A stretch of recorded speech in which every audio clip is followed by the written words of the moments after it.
Pro Fitness Northwest team. If you're anything like me, you are really feeling some shoulders this week. Lots of push-ups, lots of burpees and double unders. I actually just got done from a workout. In fact, I'm still sweating from it. Because I'm really feeling it in my shoulders and upper body, I thought I'd do an upper body flow for us. So let's get started. First, let's come into child's pose. So big breath in, and then walk your hands out, and then let your belly fall between your knees.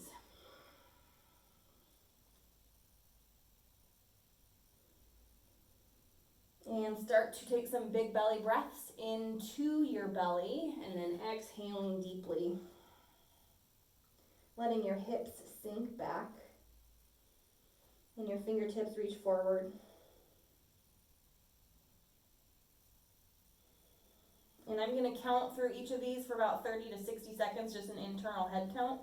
But I would highly encourage you to sit in them for 1 to 2 minutes if possible.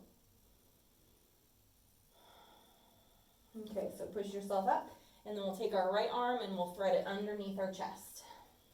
Actually, first, let's come into puppy pose first. So from your child's pose, you're going to walk your fingertips forward to lift your hips into the air. And from here, you can either have your forehead on the floor, or your lips on the floor, or your chin on the floor. That's in order of intensity. So the chin on the floor is going to be the most intense.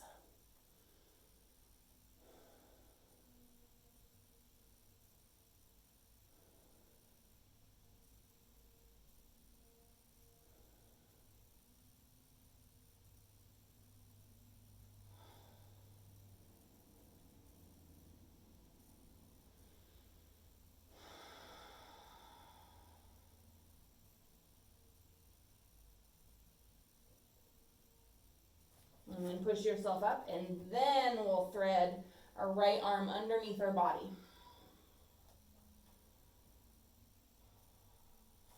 So this is what it looks like from the front.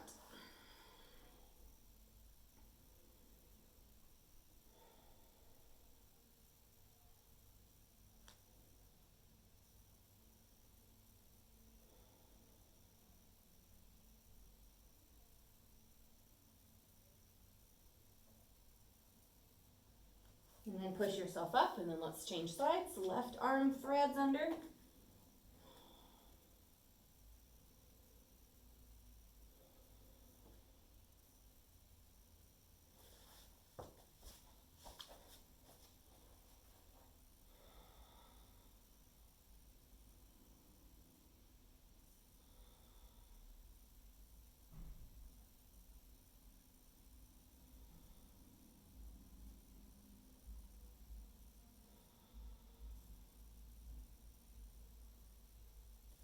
Push yourself up, and let's come all the way onto our belly.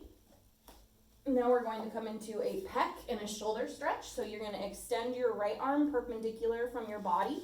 So that's coming out this way. You can also put this into cactus arm on the floor. You're going to post your left hand, and then you're going to kick up and over. So come back on this side. So your right arm extended, and then you're kicking your left leg up and over. And then this left hand can either reach for the sky, it can stay on the floor, or you can take it and wrap it around your low back.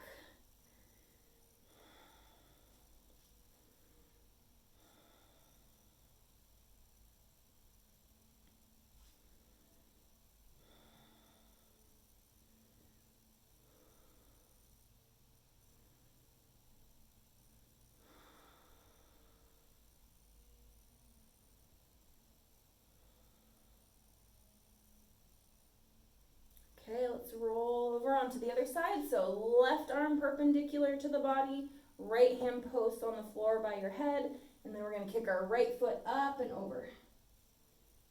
And the goal here is to get your foot on the floor with your knee pointed up on the right, on the leg that kicks over. So that's what we're aiming for.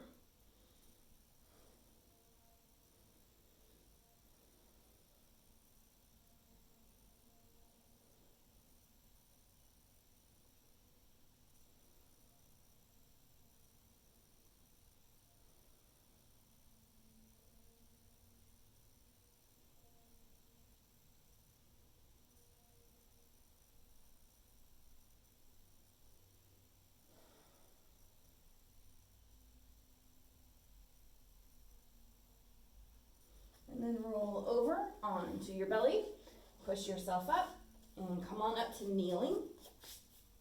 I prefer to be in kneeling for this next set of poses just because it helps me get a really tall spine, where I find if I sit cross-legged, I find myself starting to kind of creep into bad posture.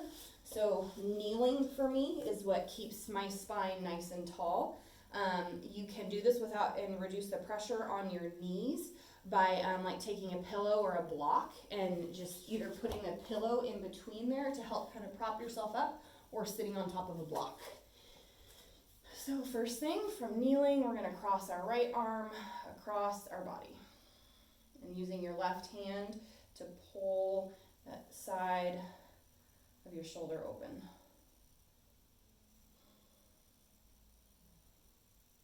Make sure you keep your posture nice and tall here, so you don't want to start slumping down or alternatively arching too much. You want to think about tucking your tailbone under and then having a nice tall spine.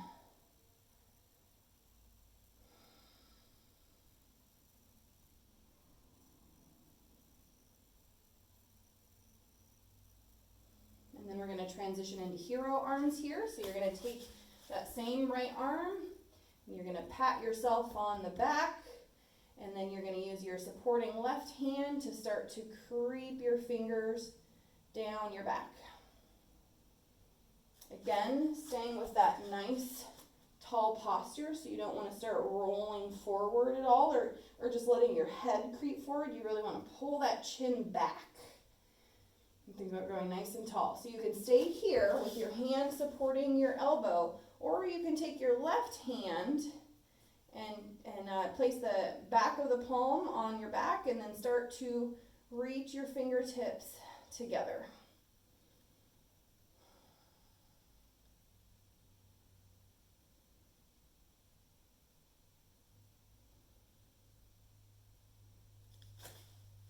Maintaining that tall posture.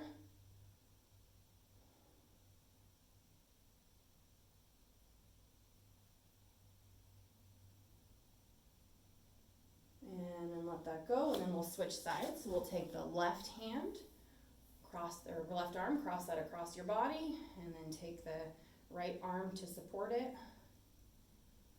Think about drawing your shoulders down and away from your ears.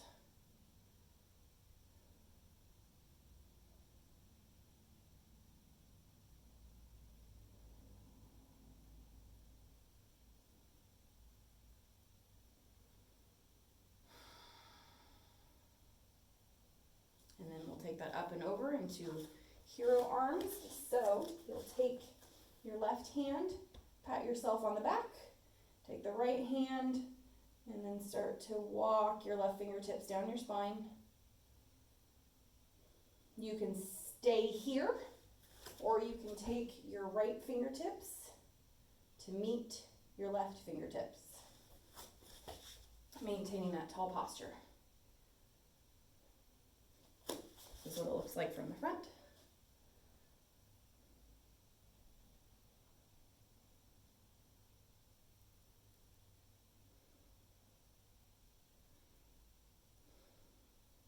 And then let's shake that out. And then let's come into eagle arms. So you're going to take your right arm underneath your left arm, cross it. You can stay here if that's enough, or you can then aim to twist at your wrists. So again, right arm up and under, and then the right hand aims to intertwine again at the wrists. And really pull your shoulder blades down and your shoulders down, so that you don't want your shoulders to be eating your ears. You want to really pull your shoulders down, grow the head tall.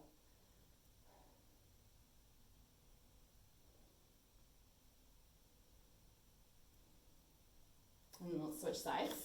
So we're going to go left arm under. Again, if that's enough here, you can just hold on to your shoulders, or you can cross again at your wrists.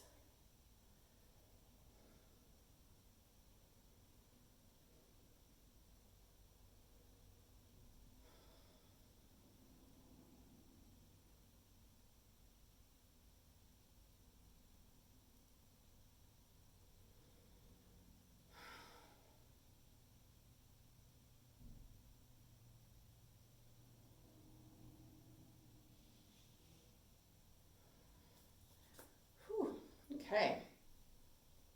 So enough of that's all for our short upper body mobility series. I would say the last series you could do is you could take another child's pose, or whatever resting pose feels good for you, Shavasana, and let all of those poses melt into your body, and hopefully your shoulders and arms will feel a little freer today.